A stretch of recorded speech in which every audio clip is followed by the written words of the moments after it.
Hi, everybody. My name is Janet. I'm so excited to be here as part of Kounsel, one of their integrative registered dietitians. I'm excited to share this topic with you called Nutrition Wellness Combating Emotional Eating together. It's near and dear to me because it's something that I struggled with growing up. As a child, I lived in a family full of emotional eaters, and lived in an area lined with fast food. So I had a huge disconnect with my relationship with food. And I spent years of discomfort experiencing GI distress, migraines, headaches, mood swings, image issues, and you name it, I had it. So my relationship with food was just not there. Because I wasn't happy, I needed to find out ways to figure out how to address it. And not happy with the counseling that I received, I went to seek out my own solutions through putting myself to nutrition school. And after 18 years, after 18 years studying nutrition trainings, as well as sitting in on invaluable patient encounters, I'm so excited to impart what I've learned thus far. So I hope that you can find value in today's presentation, and I will get started. So the agenda I'm just going to share with you quickly. I want to also leave ample time for you guys to ask me questions so that we can get connected. It's building wellness around the mind, body, and spirit to equal balance. I'm going to start out with a quote that will be helpful in setting the tone. I love this quote. We're going to talk about the definition of emotional eating, typical characteristics that you would find in emotional eaters, and some, for example, some triggers that will cause distractions that will trigger emotional eating, and also, I'm sorry, my daughter's calling for me. And also some foods that I find will exacerbate the problem. We're going to talk about breaking the cycle and figuring out how to address emotional eating, which is a different entity than food itself.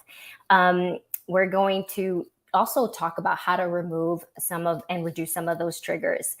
I'm not going to leave you hanging. I'm going to definitely talk about a new approach to food and finding that relationship so you can connect and improve your health and well-being, and some helpful tips and also some suggested activities. So to start out with, I wanted to read off this great quote. It says, "Your diet is not only what you eat, it's what you watch, what you listen to, what you read, the people you hang around. Be mindful of the things you put into your body, emotionally, spiritually, and physically." I love this quote because I think it's a great way to understand and get connected with yourself and what fuels you to nourish you. Let's get into the definition of emotional eating. I took this out of helpguide.org. It states that emotional eating is using food to make yourself feel better, to fill emotional needs rather than your stomach.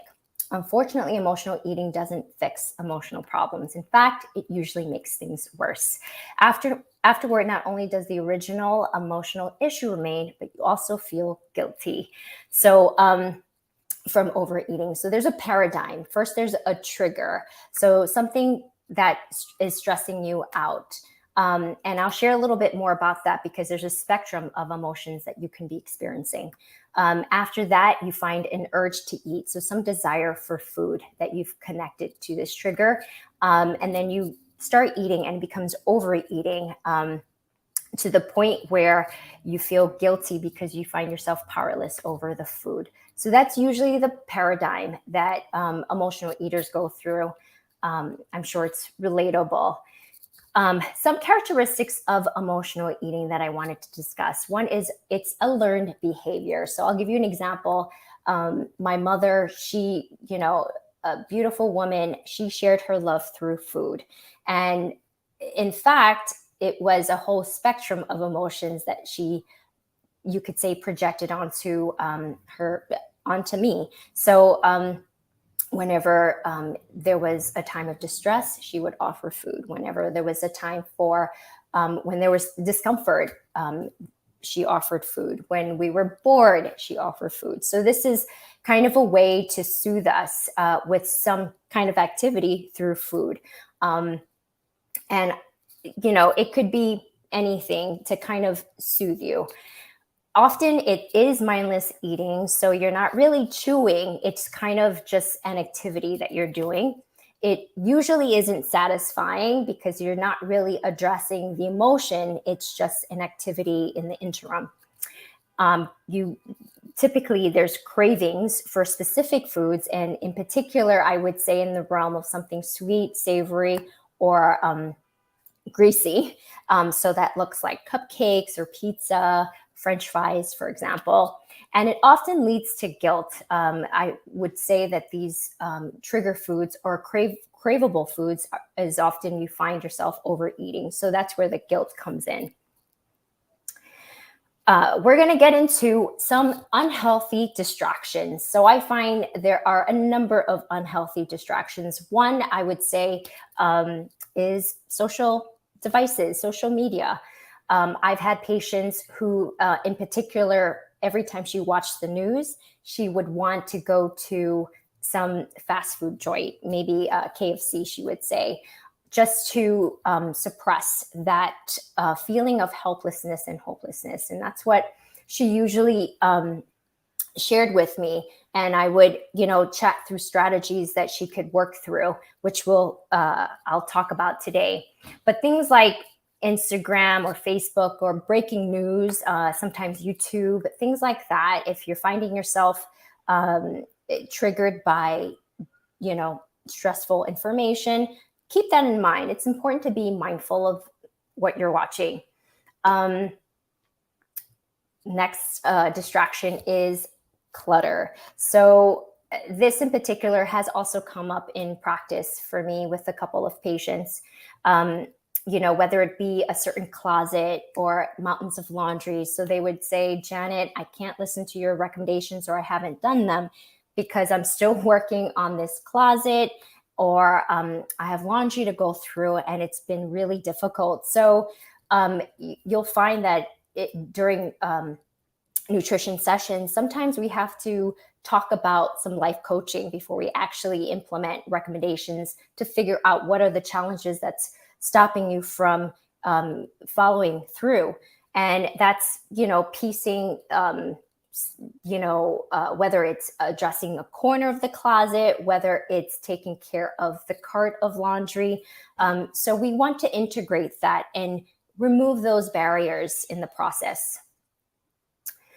And, maybe some of you can relate. Maybe it's not just necessarily a closet or laundry. Maybe it's some paperwork that you haven't gotten to. So this can definitely paralyze you or stop you from moving forward. And it's important to make sure we integrate that into our recommendations. Okay, so this is also a great quote that I like to share. Negativity. So it goes, do not expect positive changes in your life if you surround yourself with negative people. I think we all know one or two people, whether it's friends, family members, that take us to a place that we don't feel too comfortable with, whether they're not happy and they, sometimes misery likes company, or they're just, it could be somebody happy and always trying to enroll us into going to this particular eatery, not necessarily the healthier eatery. So keeping that in mind, because we're going to talk about boundaries around that, that could be addition to a trigger, for example. Trigger foods. So this doesn't help the problem and actually exacerbates the issue. There are certain foods that have certain substances in them, and they're called excitotoxins, which is additives that are included to food to make them more tasty in foods and beverages. So what these excitotoxins does is they damage the nerve cells and they create these disorders to the brain that are responsible for vital functions.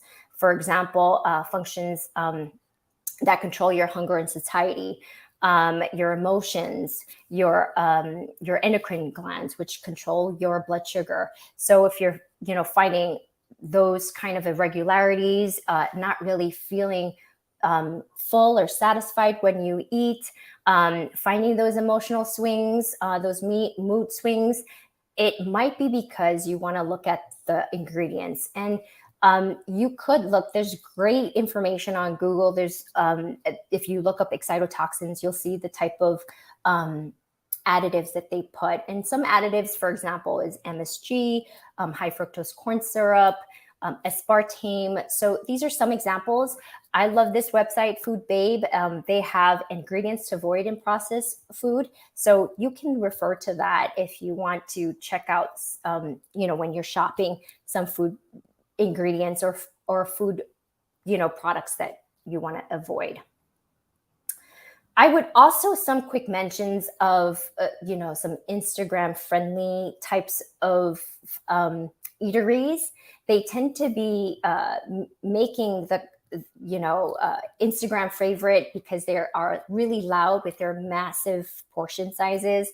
Huge pizzas and huge French fry portions. Unless you're bringing in like 20 people into the restaurant or eatery, it might be something to be mindful to avoid, because those are the very triggers that's going to have you overeat, that creates that feeling of guilt. One last mention about another triggering food. It could be coffee, for example. So just to be fair, coffee does have its good benefits. So it does help with mood, alertness. For some people, it helps with bowel movements, like promoted. It also helps with concentration and performance. But at the same time, you want to note some of the cons of it. So some of the cons would be, it can cause stress. For some people who are already anxious or nervous, it can increase that feeling where they are now triggered, needing some comfort and resorting to food for that purpose. It can be a reason for GI problems and blood sugar swings. Some people use it for meal replacement. So you also want to be careful with that, just because when you are placing coffee in place of food, you're not really fueling yourself. So you end up feeling hungry and then can lead to overeating as an outcome.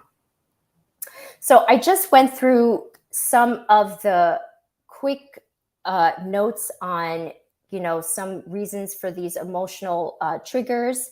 I don't want to leave you hanging. I want to share with you how to break that. And it's really dissociating or breaking the vicious cycle, right? It's disconnecting that trigger from being, something emotionally triggering to having an urge to eat. So if you, kind of picture in your head separating the two entities, they are two separate topics.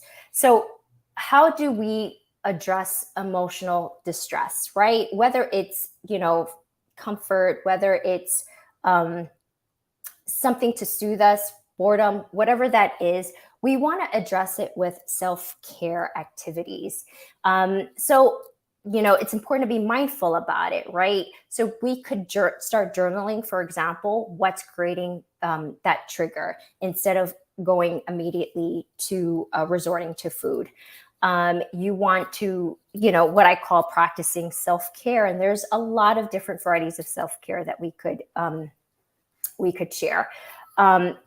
Ultimately, you want to figure out ways to comfort without resorting to food. I always say, give yourself more compassion and understanding like you would do to a friend. I love TED Talks and self-help books. They are really inspirational and something to think about when you're processing stress.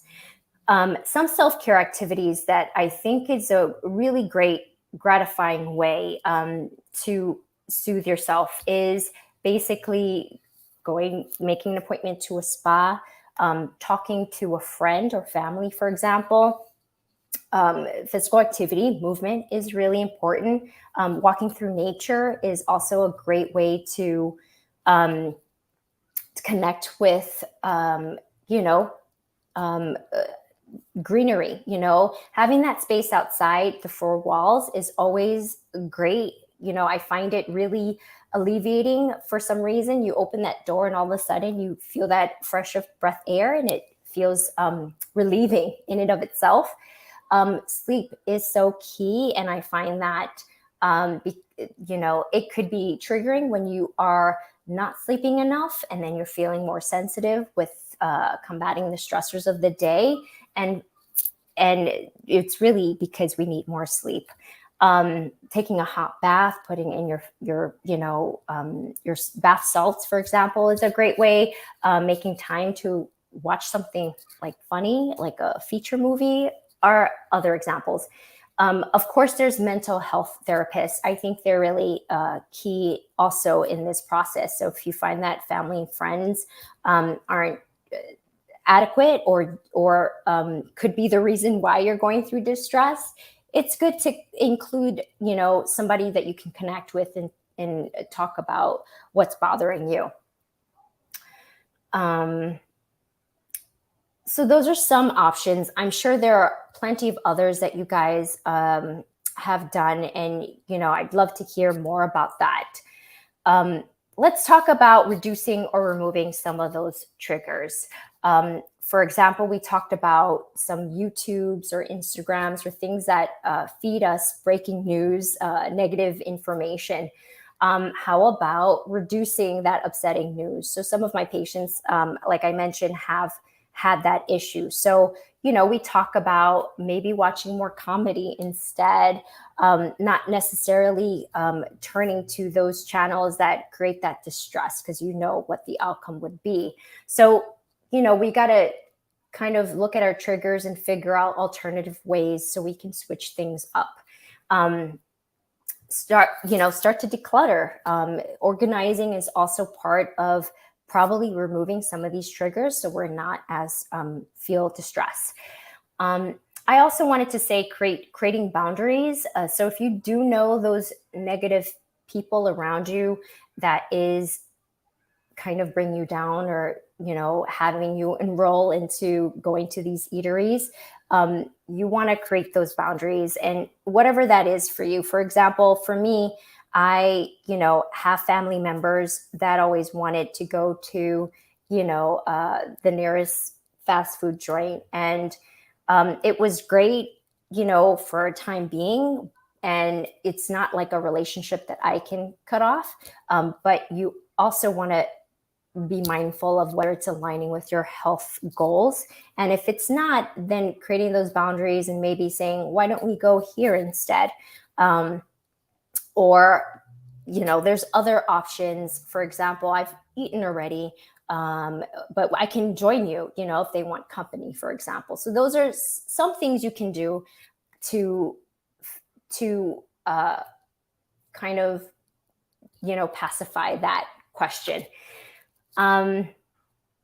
Okay, so having said that, I didn't want to leave you hanging. There are some other things,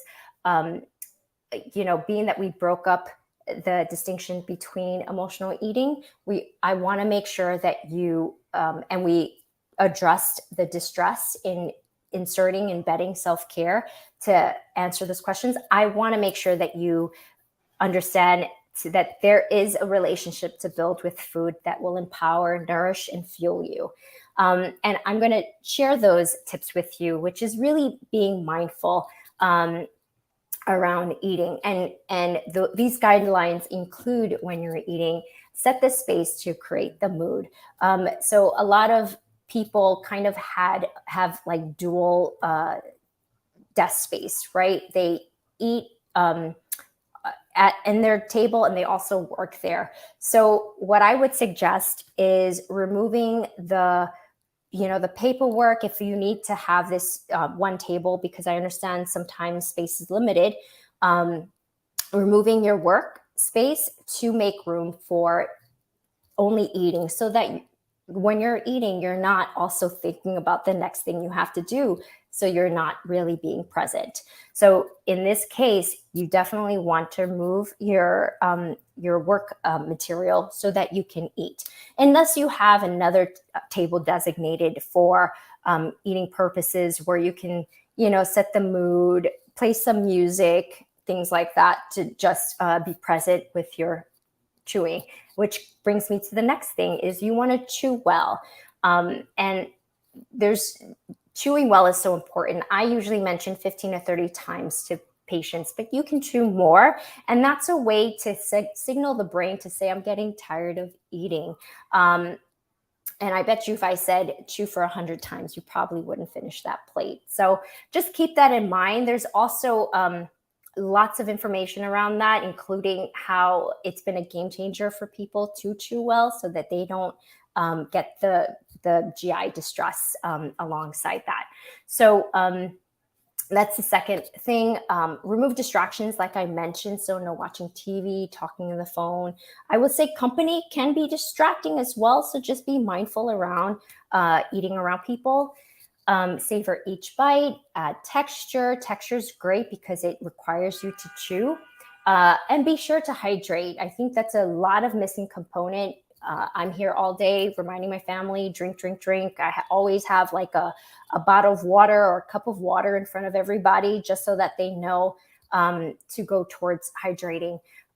Just a quick example, you want to calculate half of your body weight, and in ounces is how much at the baseline you should drink. Obviously 1 or 2 for more cups is fine, but aim for that amount. Okay, let's talk about creating boundaries around mealtime and scheduling. So I know this is for some people a very foreign idea, but this is one of the ways that I understood and you could say combated my own emotional eating along with so many patients along the way. So I embedded mealtime schedules. And what that looks like is you want to aim to eat within the hour that you get up, approximately. Then you want to eat every 4 to 5 hours thereafter. If you do have, let's say, a 5 to 7 hour gap between meals, you definitely want to embed a mid-meal snack. And if it's anywhere from 5 to 6 hours of a gap, a lighter snack makes sense. But if you have like a 6 to 7 hour gap between meals, you definitely want to insert a more substantial snack. So how does this look? An example of that would be, let's say I have a patient and the patient, it has to be realistic, right? So it has to be around their work schedule. If a patient has lunchtime in their work schedule at 12 p.m. and they want to make it home by 7 p.m. to eat with the family, and they know they sleep anywhere from 10 o'clock, right? So what I would say is they would have their meal at their lunchtime at 12 and they would have their meal at 7 with their family. But I would insert a mid-meal snack around 3:34-ish because of that 7-hour gap. And because I mentioned anywhere from 4 to 5 hours, you would count ahead from 12 o'clock, you would eat around 8 o'clock, 8 a.m. For your breakfast. And that's just an example. I mean, this is flexible, and this is where I really fine-tune for patients what works for them and what's realistic. So it's not always the case, but this is just a broad overview of kind of what I would share. But there are alternatives to that too. Okay, so we talked about being mindful. We also talked about boundaries around eating, which one last thing is to aim to avoid eating about 2.5 to 3 hours prior to bed, just so that you have time to digest that food. Okay, so food groups that nourish. We want to make sure that we sorry, I have a question here. I have a question that says, how can I deal with emotional eating? Stephanie writes, especially if you don't have money to pay for therapy. Okay, so yes, that's what we're talking about. So definitely emotional eating, having embedding those other ways to distress around emotional eating. For example, talking to friends and family, being able to go for a walk, go to a spa, get your hair, nails done if it comforts you. Listening to music, some of your favorite songs can be very comforting. Something that you find relatable so that it could ease that for you. Taking a walk. I always find fresh air to be so soothing. There's lots of resources out there as far as like meditation as well. Finding like free activities out there so you can get out and kind of occupy your time until you're ready to process that distress. I hope that answers your question, Stephanie, but definitely would love to connect in a more private setting if you need more support. Let's talk about food groups that nourish. We should have these food groups in, and if you can picture the My Plate diagram, the My Plate diagram, you're welcome. The My Plate diagram has a protein portion, a starch portion, and a vegetable portion. So, whatever culture that you come from, it is important to embed that segment of food groups in that plate. So for protein, for example, it should generally be a palm side of your hand, right? So for women, it's anywhere from 3 to 5 ounces approximately. And you could put in beans, for example, chicken, fish, plant-based proteins, eggs, nuts, seeds. Those are all protein examples. For the starch portion, it can be a whole grain. So I always promote whole grain, although alternative grains are fine as well. And it could be a root vegetable instead. So root vegetables are like yucca, sweet potato. Those are examples of that. For vegetables, a variety is ideal. So I always embed the dark leafy green vegetables, and then you can embellish it with other colorful vegetables. So they all have its rightful portion as well. I mentioned protein, about 3 to 5 ounces for women. For men, I would say anywhere from 4 to 6 ounces approximately. As far as the starches, it's like a fistful for women. It's about 2 for men. I usually start probably a fistful and a half. So it's anywhere from 6 to 8 ounces of starch, and a little bit more, maybe up to 2 cups for men. Again, everything is dependent. Vegetables is a lot heavier. It encompasses half the plate, and it helps to, because there's so much nutrients in it, we want to see a plethora of that. So again, the protein, fiber, and fat component, really key to prevent the overeating and to feel nourished so that you can combat the stressors, right? Instead of have food be the response to it. Okay, let's talk about snacks. Snacks for people is a big thing. And usually when I ask patients in session, what kind of snacks do you eat? They usually respond with cookies or chips, pretzels, something along those lines. And for as a dietitian, they are considered treats. As far as it being a snack, you want to have 2 components, a protein and fiber. Some really great tasting healthy snacks include energy bites that you can make at home, great recipes out there. You can make an open face sandwich with those components. So that would mean like 1 layer of a whole grain bread, a protein, whether it be what you like, chicken, salmon, fish, for example, and then add some layers of dark green, whether it be spinach or arugula, a couple of onions, tomatoes. So that makes an open face sandwich. You can make a yogurt parfait as well. And what a yogurt parfait looks like is basically a dollop or 2 of a, whole, a plain yogurt that is not flavored, Greek yogurt, or usually plain, and then you would put in granola, fresh fruit. You can drizzle some honey. I love chia seeds, flax seeds, hemp seeds. They go in all these more sweet goods because they're really flavorless. So you could put it in salads as well, or even sometimes rice. it helps to add the nutrients in food while it's being flavored. So you're kind of encompassing the flavor profile, the texture profile, and the nutrient profile with all these different layers in the yogurt parfait.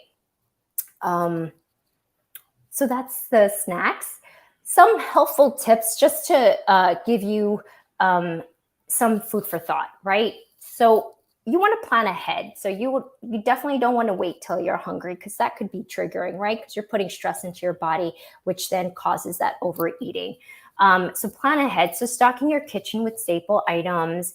Be familiar with the eateries in your neighborhood and grab some menus so you can find out, kind of point out ahead of time, what is this my plate diagram and how do I put that in my plate or order that?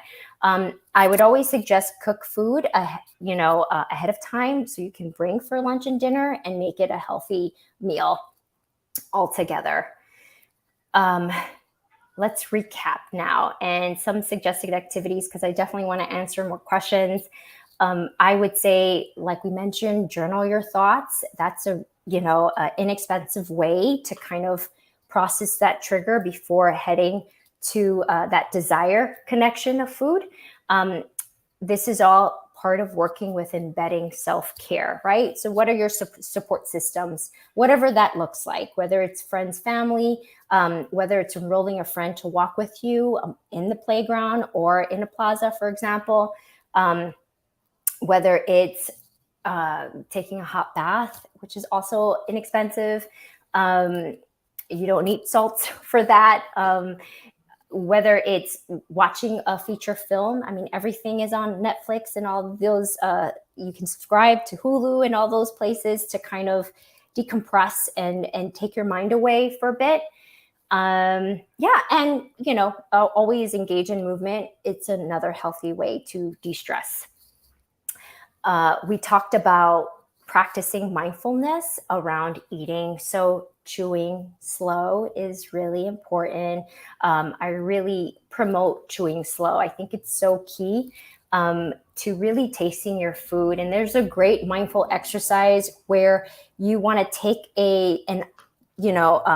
something small, whether it's like a raisin or a dried cranberry, or like a small piece of dark chocolate, for example, or blueberry, and you want to treat it like it's a foreign object. So you want to feel it in your hand. You want to observe it with your eyes. Take a minute for each of these activities. You want to shake it around your ear to see if it is making any noise, and then for a minute, and then you want to put it around your lips so you could feel the texture of this foreign object. And then you want to swish it on your mouth. Don't bite it yet, but see if you have any taste that comes about from it for a minute. And then you want to actually bite on it in one side to chew, let's say the left side first, and see what you get out of that. And then do it twice, and then move it to the next side, on the right side, to see what that tastes like on the other side. So you'll find like it's an experience, really tasting your food. And I would welcome you guys to try that out. It's a really fun activity, and I think you'll find value in that exercise. We also talked about working on mealtime schedule today, and also what types of foods to put in your plate by following the My Plate diagram, which is part of the USDA. So that's basically the summary of this session. It's kind of breaking the two entities, emotional distress and having its own activities, self-care, for example, to address it, whatever that looks like. And on the other end of the spectrum, how do we find a new relationship with food so that we can make sure it is, nourishing, being able to combat the stress, again, not be the response of it for us from day to day, and stay hydrated, really. So that sums it up. If, I know you guys have questions for me. I'd love to start with answering some questions that I've already received before we get into your questions. So you can shoot away at this time. But let me start. This is from the Reddit community. It is The first question is, I am totally lost and feeling very overwhelmed. I have done a ton of research and can't find what I'm looking for. Essentially, I'm looking for a diet plan that has lower carbs and more protein and is fairly structured. What diet should I try? So my answer to this is, one, I believe this presentation helped to guide you on a structure that will help you find that meal plan that works, right? Because we talked about making sure we chew well, making sure you aim for scheduled times of your meals, including that my plate diagram of protein, starch, vegetable, fruit, one serving once or twice a day, and having, some flavor, right? With fat, plant oils, seeds, for example. Again, some tips to include to making sure that you are satisfied is putting in all the flavor profiles, sweet, savory, sour, bitter, pungent. Those are all helps you to feel satisfied sooner for longer, as well as that protein fiber combination that we talked about. Texture, we want to make sure we put that in so you have a reason to chew and feel fatigued. Variety in your dish is always helpful, and it promotes nutrients, boosts it. And if you need more support around that, I'd love to help you. You can definitely log into my Kounsel link that will be provided, and we can get connected sooner. I see your question. I'm going to answer it in 1 second. It says, the second question is, hi, Janet. So I was officially diagnosed as bipolar 2, mostly depressed with some manic this year. And for the last years, my self-medication was or is food. The less healthy, the better. Meds help, but there are days that are still harder. What do or can I do when the emotional eating is at its worst and healthy options just won't cut it? So the answer here is really to aim for self-care in other forms that make you happy outside of finding food for comfort, right? And you can list them, what types of things do make you happy. Some people enjoy window shopping. Some people enjoy watching movies. Some people enjoy reading books, taking walks. You can list them, and talking to family is, for some people, really enjoyable. So that can be some examples to that. But otherwise, you do want to aim for the structure that we've just discussed. It's a way to prevent you from overeating. And it's just a tried and true practice that I find over and over patients to be very successful in the long term for longevity purposes. And if you need more individual support, definitely come seek me out at the Kounsel app. The third question in this Reddit community, is it okay to pretty much live on bread, eggs, potatoes, and occasionally tofu and rice? So this is a good question. And this is my answer. So it's an option, I would say. Let's see, you've got the eggs and tofu, which make up a protein, the rice and bread, which is your starch food group. And I would say all you're missing here is the vegetables and fruit to include. However, I think you'll be really bored. I mean, I've done these types of diets and they don't last, a week, if that. And when boredom sets in and you're not having the flavors, that may drive you to resort to old habits and what's familiar and more yummy to you. So we don't want to give you that other end of the spectrum. And so this is why hopefully this presentation with understanding the structure of eating will help to not only give you structure, but provide variety so you don't fall back into old habits. Or you can try it. You can try this diet and see how you feel. I don't recommend it, but sometimes people do have to go through the trial and error to kind of figure that the path that's right for them. Okay, what kind of soup is best for getting rid of diabetes? So To be honest, there are no soups that get rid of diabetes, but you can manage your blood sugar by following the guidelines that we discussed today in this presentation. The structure we've discussed again prevents cravings, overeating, and falling back into old habits. To simplify my response to this question, you definitely, if you're looking for eating soups, you want to make sure they have a protein, it has a starch, it has vegetables, and in this kind of soup form, it would typically be like a chicken soup, an Italian soup, a minestrone, where there's like, it's hearty, it's lots of variety in there, and textures. So, but we're aiming for a lifestyle instead of like, the one-stop shop. Again, I offer you my services if you need more support. Okay, that sums it up for the Reddit community questions. We have a question from Minaz Chowdhury. It says, would I still be able to lose fat eating only junk, but still staying in a calorie deficit? Ooh, it's a good question. I think there is a junk food diet. From what I hear, I think it made it on television and a person was successful with it. Honestly, I don't recommend it, only because personally I've tried that route. And to be honest, as I mentioned, junk food has that processed ingredients that really damage, like I mentioned, the nerves to the brain that control those vital functions. So, my concern is, if your hunger satiety, do you know those cues?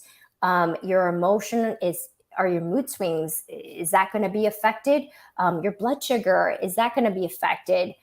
So those, possibly overeating, I don't know, can there be a calorie deficit? I mean, that's a bigger question, I think, in more of a session than I can answer.